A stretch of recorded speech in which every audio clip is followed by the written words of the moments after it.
love chocolate cake. I don't know many people that don't, but it's really hard to find good chocolate cake that is also dairy-free. Kind of end up really dry or like don't have a whole lot of flavor. So I took it upon myself to figure out how to make a totally vegan chocolate cake that was just as good or better than any other chocolate cake out there. I made 7 different cakes before I landed on this one as being good enough to put in a video. And every day I would kind of get a response that was like, it's good, like it's vegan, right?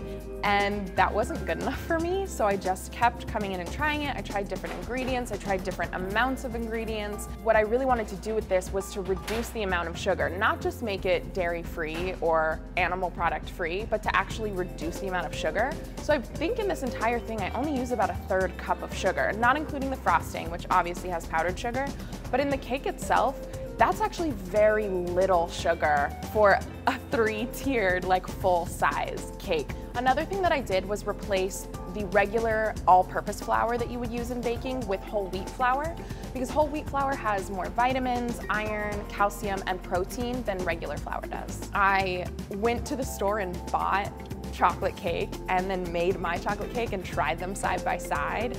I bought tons of frosting from the store and then put it side by side with the frosting I was making until I got them to look exactly the same and taste totally comparable. So I think the frosting was actually the most difficult part of this recipe because I was trying to emulate a store-bought dark chocolate frosting. So I tested it a ton of times. I would make different batches of it and try them side by side until I found the one that I liked best. And the way I got this to be really creamy and decadent was to use dairy-free dark chocolate and full-fat coconut milk, and that's where you get that really rich creaminess from without having to use any butter.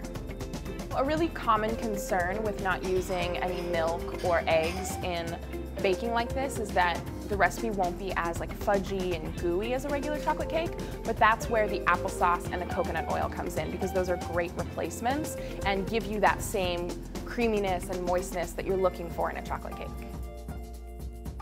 I went around the office and I was like feeding it to all the different tasty producers, and I did not tell them that it was vegan. I didn't tell them that there was no dairy. I just didn't say anything. I was like, can you just try this? And every single one of them was like, oh my God, this is an amazing cake. Like, what is this? What did you do? And I was like, it's what I didn't do. I didn't put animal products in it. And I feel really good about that.